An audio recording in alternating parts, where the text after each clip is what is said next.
আম্মা জান জিজ্ঞাসা করছিলেন, ইয়া রাসূলুল্লাহ, কিয়ামতের দিন কিরকম হবে, আমরা কিভাবে আসবে? তো আম্মা জানকে আল্লাহ রাসূল বলছিলেন যে হুফাতান ওরাতান, পায়ে হাইটা আসবে, উলঙ্গ আসবে। তো আম্মা জান চিৎকার দিয়া বলছে, আলা ইয়ারা বাযুনা বাযা, আমাদের একজন আরেকজনকে দেখবে না? আল্লাহ রাসূল আম্মা জানের কোলে শোয়া ছিলেন, উঠা বসছেন, চেহারার রং পরিবর্তন হয়ে গেছে, আর বলছে, আয়েশা ইয়াউমুন আসির, আয়েশা বড় কঠিন দিন। তো দুটা চিত্র তুলে ধরছেন আম্মার সামনে, বলছে, আয়েশা কিরকম কঠিন শুনবা? কাআন্নী আনজুরু মূসা মুতালাফফিফুন বিউমুদিল আরশ ওয়া ইয়াকুলু রাব্বি লা আসআলুকা আল-ইয়াওমা উম্মি ওয়া লা আসআলুকা আল-ইয়াওমা উখতি আসআলুকা নাফসি নাফসি নাফসি নাফসি। বলছে, আয়েশা এরকম কঠিন দিন আমি দেখতেছি যেন মুসা আলাইহিস সালাম আরশের খুঁটি ধরে চিৎকার দিতেছে আর বলতেছে, আল্লাহ আজকের দিনে মাকে চাই না, বোনকে চাই না, চাই আমাকে বাঁচান, আমাকে বাঁচান। কালিমুল্লাহ, যার কিতাবটা আল্লাহ নিজের হাতে লেখছে, কাতাবাত তাওরাত বিয়াদি, যার কিতাব আল্লাহ নিজের হাতে লেখা দিয়েছেন, কালিমুল্লাহ যিনি, আল্লাহর সাথে যিনি কথা বলতেন, যার উপাধি কালিমুল্লাহ, উলুল আজমি মিনার রসুল, 5 জন নবীর ভিতরে একজন যিনি, 5 জন উলুল আজমি মিনার রসুলের ভিতরে। তো আল্লাহ রসুল বলছে, আয়েশা আরেকটু দৃশ্য বলবো তোমাকে? তো বলছে, ইয়া রাসূলুল্লাহ বলেন। বলছে, ওয়া জিআ বিজাহান্নাম, জাহান্নামকে যখন আনা হবে 70,000 শিকল লাগানো হবে, প্রত্যেকটা করার সাথে 70,000 ফেরেশতা ধরবে। তারপরও জাহান্নাম ছুটবে, সব ফেরেশতাদের হাতের থেকে ছুটা নিচে কিয়ামতের দিন মাঠের দিকে যখন ভাগতে থাকবে, তো জিবরিল আলাইহিস সালাম আল্লাহর পাশে থাকবে, চিৎকার দিয়া বসা পড়বে আর বলবে, রব্বি সাল্লিম সাল্লিম, রব আমাকে বাঁচান, আমাকে বাঁচান। ওই দিন শুধু একজন ব্যক্তিত্ব, আপনার আমার রাসূল মুহাম্মদুর রাসূলুল্লাহ সাল্লাল্লাহু আলাইহি ওয়াসাল্লাম শুধু উম্মতি উম্মতি বলে চিৎকার দিলেন। আল্লাহ এটাই জবাব দিতেছেন, আনতা তাকুল উম্মতি, আমি জানি আপনি উম্মতি বলে চিৎকার দিবেন, কেন এখানে শুধু ব্যথা উম্মতের, আর কোনো ব্যথা নেই, কোনো ব্যথা নেই, শুধু ব্যথা উম্মতের ব্যথা।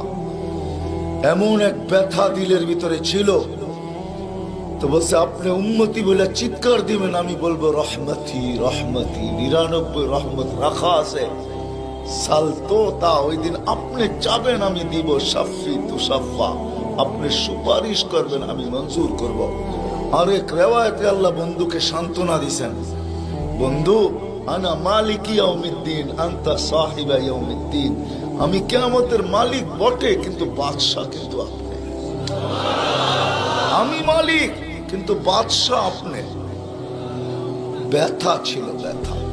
সুনামগঞ্জের মানুষ আমার চেয়ে বড় বড় ওলামার আওয়াজ করছে, আমি শুধু আপনাদেরকে একটু নবীর ব্যথা শুনাইতেছি, কিরকম ব্যথা ভিতরে ছিল। চলেন, যখন ব্যথাই শুনাইতেছিলাম তো আরেকটু শুনাই।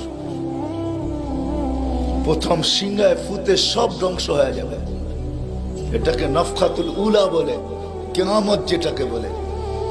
দ্বিতীয়টাকে নফখাতুন নুশুর বলে, দ্বিতীয় সিংহা ফুতে সব আবার জন্ম হবে, সব পয়দা হবে। কিন্তু এর আগে মৌত সবার হয়ে যাবে, মালাকুল মৌতেরও মৌত হবে, এটাও সত্য, হাদিসে আছে। আমি অতদূর টানতে চাইতেছি না। সর্বশেষ যখন মালাকুল মৌত থাকবে, তা আল্লাহ জিজ্ঞেস করবে, মাম বাকিয়া ইয়া মালাকুল মৌত, কে বাকি? তো বলবে, লা মা বাকিয়া আহাদ ইল্লা আনা ওয়া আনতাল হাইয়ুল লাযী লা তামুত। আকাশ জমিন আরশের নিচে কোথাও কোনো সৃষ্টি বাকি নাই, শুধু আমি একা বাকি আর আপনি। আল্লাহ জিজ্ঞাসা করবে, আইনা আনতা, তুমি কোথায়? তো বলবে, তাহতা আরশিক, আমি আপনার আরশের নিচে, পড়ে তো না। আল্লাহ বলবে, মাদা তারাও, আরশের নিচে তাকায় দেখো তো কি দেখা যায়? তো উনি লেখা দেখবে, আজকেও আছে, ওই দিনও উনি দেখবেন, ইন্নী কাতাবতুল মাউত আলা মান তাহতা আরশি, আমার আরশের নিচে যে আছে তাকে মরতেই হবে। আল্লাযী হাই, চিরঞ্জীব, ফাহুয়া ফাওকা আরশি, সে আমার আরশের উপরে বিরাজমান। তো বলবে আল্লাহ এই লেখা আছে এখানে, তা আল্লাহ বলবে ফাতামুত আনতা, এবার তোমার পালা। ফাইন্নাকা তাহতা আরশি, তুমি আমার আরশের নিচে। ওয়া ইন্নী কাতাবতুল মাউত আলা মান তাহতা আরশি, আর আমার আরশের নিচে যে আছে তাকে মরতেই হবে। সায়ুলকি আলাইহি সাকারাতাল মাউত, আল্লাহ ওনার উপরে মৃত্যুর যাতনা ঢালবেন। আজকে যদিও উনি মৃত্যু সম্বন্ধে কিঞ্চিত ধারণাও রাখেন না, আমার বিশ্বাস উনি মৌত কি জিনিস জানেন না, এটাই তো সত্য। কি যাতনা বিষে বুঝিবে সে কিসে, কবু আসি বিষে ডংসিনী জানে। সাপের বিষ তো ওই বোঝে যাকে সাপে দংশন করছে। উনি তো নিয়ে যায় শুধু আমাদেরকে, হুকুম হয় অপারেশন সাকসেস করে না, নিয়ে যান। এমনকি প্লেনের ভিতরে উনি অপারেশন চালান, ঠিক না? মানুষ প্লেনও মরে ইদানি, আগেও মরছে। উনি নিয়ে যান, উনি মৃত্যু সম্বন্ধে কিঞ্চিত ধারণা রাখেন না। তো যখন আল্লাহর ওনার উপরে সাকরাতুল মউত, সায়ুলকি আলাইহি সাকরাতুল মউত, মৃত্যুর যাতনা আল্লাহ ঢালবেন, তো ওই দিন উনি চিৎকার দিবে, চিৎকার। কিরকম চিৎকার? বলবে বিইজ্জতিকা ওয়া জালালিক, তোর ইজ্জত আর জালালের কসম, ওয়া উলুবি মাকানিক, তোর উচ্চতার কসম মালিক। লাউ আলিমতু সাকরাতাল মউত, মৃত্যু সম্বন্ধে যদি আমার কিঞ্চিত ধারণা থাকতো, মা কাবাস্তু আরওয়াহাল মুমিনিন, কোন মুমিন মুসলমানকে আমি এত কষ্ট দিয়ে নিয়ে আসতাম, এত কষ্ট। কিন্তু বহুত ওনার হবে, উনিও মুখ থুবড়ায় পড়বেন। দ্বিতীয় নফখার আগে আল্লাহ 4 জনকে পয়দা করবেন, জিবরিল, মিকাইল, ইসরাফিল, মালাকুল মউতকে। কিন্তু পয়দা করতে দেরি, জিবরিল আলাইহিস সালাম কানতে দেরি করবেন না। 3 জন জিজ্ঞাসা করবে কান্নার কারণ, বলে ইদান ইউমার ইসরাফিল, এখনই হুকুম করা হবে ইসরাফিলকে নফখাতুন নুশুরের জন্য, আর আমাকে হুকুম করা হইবে আল্লাহর বন্ধুকে মাকামে মাহমুদে নিয়ে আসার জন্য। কিন্তু আমি আমার মৃত্যুর পরে ভুলে গেছি উনার কবর কোথায়। তো 3 জন বলবে সহজ সমাধান, ফাসআলিল আরদা, তুমি জমিনকে জিজ্ঞাসা করো। তো জিবরিল আলাইহিস সালাম জমিনকে জিজ্ঞাসা করবে আইনা কবরা হাবিবার রহমান, আল্লাহর বন্ধুর রওজা কোথায়? তো জমিন উত্তর দিবে কদ দাক্কানি আল্লাহু দাক্কা ফানাসিত, প্রথম সিংহায় ফুতে আল্লাহ আমাকে এরকম ধুনা ধুনছে, এরকম ছানা ছানছে। ছানা বোঝেন? ধুনা বোঝেন? এরকম ধুনা ধুনছে, ফানাসিত, আমিও ভুলে গেছি কোথায় রাখছি। এটা মাঝে মাঝে আমাদের সাথেও ঘটে। টুপি যাবে খোঁজে সারা ঘরে, ঠিক না? সারা ঘর মাথায় উঠায় ফেলে, হঠাৎ পকেটে হাত দিয়া দেখে টুপি আর জিব্বাটা কামড় দিয়ে বেরিয়ে চলে যায়, ঠিক না? নাহলে তো ঘরালার আবার এর মাথা খারাপ করবে, ঠিক না? আমাদেরও ঘটে, জমিনও ভুলে যাবে। ওই দিন আল্লাহ রসুলের কবর থেকে নূর বাহির হবে, নূর নূর নূর নূর, হাত্তা ইয়াসাদ আরশার রহমান, আল্লাহর আরশ পর্যন্ত পৌঁছবে। আজকে বাহির হয় না, আজকে বাহির হলে দুনিয়া দুনিয়া থাকবে না, শেষ। আজকে সুযোগ নাই, ওই দিন বাহির হবে। জিবরিল আলাইহিস সালামকে হুকুম করা হবে নিয়ে আসো মাকামে মাহমুদে, নিয়ে আস, যাবে। পরেরটা হইল সুনামগঞ্জের মানুষ বুঝার, যদি ভিতরে দিল থাকে তাহলে বুঝবেন, নাহলে বুঝবেন না। উনি যাবে, পর মারবে পর, আর বলবে তুমি হাবিব আর রহমান, আল্লাহর বন্ধু ওঠেন। তো আল্লাহর রসুল উঠবে, হাদিসের শব্দ ওয়াহুয়া ইয়াকুম ওয়া ইয়াবকি ওয়া ইয়াকুল, উঠবে কিন্তু কানতে কানতে উঠবে, আর বলতে বলতে উঠবে জিবরিল আইনা উম্মতি আইনা উম্মতি আইনা উম্মতি আইনা উম্মতি, আমার উম্মত কোথায়? আওয়াসালা শাফির জাহান্নাম, আমার উম্মত কি আমাকে ফাঁকি দিয়া পুলসিরাতের কিনারে চলে গেছে? তারপরে জিবরিল তুমি আমাকে উঠাইতে আসছো। তো জিবরিল কসম খাবে বিইজ্জতিল্লাহি ওয়া জালালি, মা শাক্কাল আরদা আহাদুন ইল্লা আনতা, আপনি ব্যতীত কেউ ওঠে নাই, উম্মত কোত্থেকে উঠবে? আপনি শান্ত হন, শান্ত, সান্ত্বনা দিবে, উঠবে, মাকামে মাহমুদে যাবে। কসম খোদার, ব্যথা আমি শুনাইতেছি আপনাদের, উঠবে, যাবে। কিন্তু মাকামে মাহমুদে বসবে না, শুধু ডাইন হাতটা রাইখা দিয়ে দাঁড়ায় থাকবে। আল্লাহ জিজ্ঞেস করবে, বন্ধু বসেন না? বলছে, না বসবো না। দাঁড়ায় আছেন কেন, হাত রাখছেন কেন? বলে, মালিক এই জন্য হাত রাইখা দাঁড়ায় আছি, এটা আমি মালিক। কিন্তু তাইলে বসেন না কেন? বলে, বসবো না। বলছে, কারণ কি কারণে বসবেন না? বলে, আমাকে বসায়া দিতে চান তাই না? আমি যদি বসি তো আমার উম্মতের জন্য ছোটবে কে, ভাববে কে, কাঁদবে কে?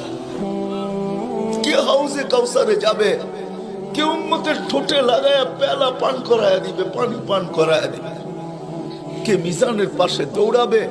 পাল্লা যদি সামনে না ঝুঁকে তাইলে দুরুদের গাঠি নিয়া, যা আমি আপনি পড়ছি নবীর উপরে দুরুদ, ওই গাঠি গুলাকে নিজের কাঁধে করে নিয়ে চলে আসবে। প্রত্যেকের নামেরটা ইমাম কর্তুবী রহমতুল্লাহ আলাইহি লেখছেন, কিতাব মোতালা করেন, ওই গাঠি নিয়ে আসবে, নিজে উঠায়া নিয়ে আসবে, উঠায়া। এই জন্যই বলছে আমার উপরে দুরুদ বেশি বেশি পড়ো। ডেলি পড়ো না তো জুমার দিন পড়ো, আকসিরু আলাইহিস সালাহ ইয়াউমাল জুমা। জুমার দিন বেশি বেশি আমার উপরে দুরুদ পড়ো, তোমাদের দুরুদ গাঠটির ভিতরে রাখা থাকবে। গাঠটি কিয়ামতের দিন যদি পাল্লা না ঝুঁকে তো আমি পিঠে করে উঠায়া পাল্লায় দিয়া ঝুঁকায়া দিব, ঝুঁকায়া। আবার মিজানের পাল্লায় পুলসিরাতের ওইখানে দৌড়াবে। বলছে, কে দৌড়াবে উম্মতের জন্য? যে কিয়ামতের মাঠে ব্যথা নিয়ে উঠবে, ব্যথা, ব্যথা নিয়ে উঠবে, ব্যথা। হায় হায়, যে মৃত্যু লগ্ন ব্যথা নিয়ে গেছেন, ব্যথা। কোনো ব্যথা না, কোনো ব্যথা না, নয় ফ্যামিলির ব্যথা না, হাসান হোসাইনের ব্যথা না, আলী ফাতেমার ব্যথা না, যে হাসান হোসাইন কলিজার টুকরা ছিল, টুকরা। সুনামগঞ্জের মানুষ বুঝবেন কি বুঝবেন না জানি না, দুই ভাই আসছে আল্লাহ রসুলের কাছে, আয়েশা বলছে, নানা জান আপনি উত্তম না আমরা দুই ভাই উত্তম?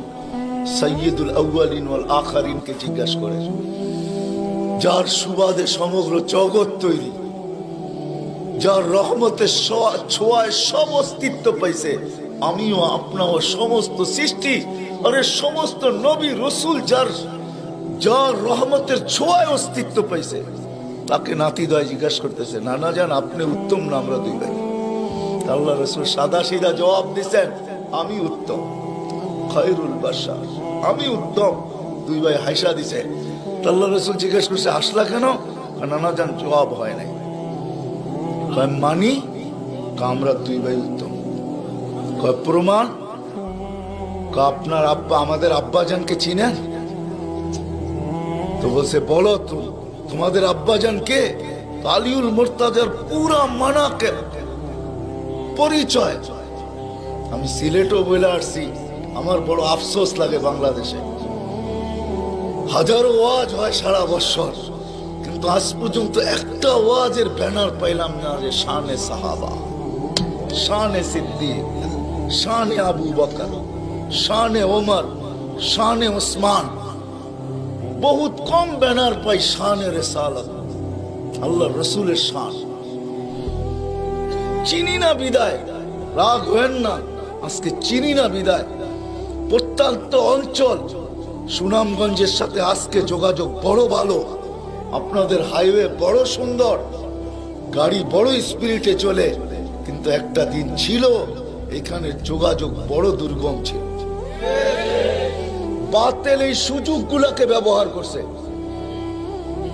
প্রত্যন্ত অঞ্চলের মানুষ নবী জানে না কাকে বলে, রসুল চিনে না কাকে বলে। আপনারা তো শহরের মানুষ, হায় হায়, আপনাদের এই সুনামগঞ্জ পাওয়া যাবে বহুত মানুষ নবীর নামও বলতে পারবে না। রাগ হয় না, রাগ হয় না, পায়ে হাত রাখে। বিদায় বাতিল এটাকে সুযোগ হিসাবে ব্যবহার করে। নবীকে যখন চিনে না তো ভুল নবীর 2 নম্বর 22 নম্বর নবীর মালা তাদের গলায় পড়ায়া দেয়। কাদিয়ানি বানাইতে সুবিধা এই জন্য। নবীর পরিচয় যদি আমাদের বাচ্চা বাচ্চা জানতো, নারী পুরুষ জানতো,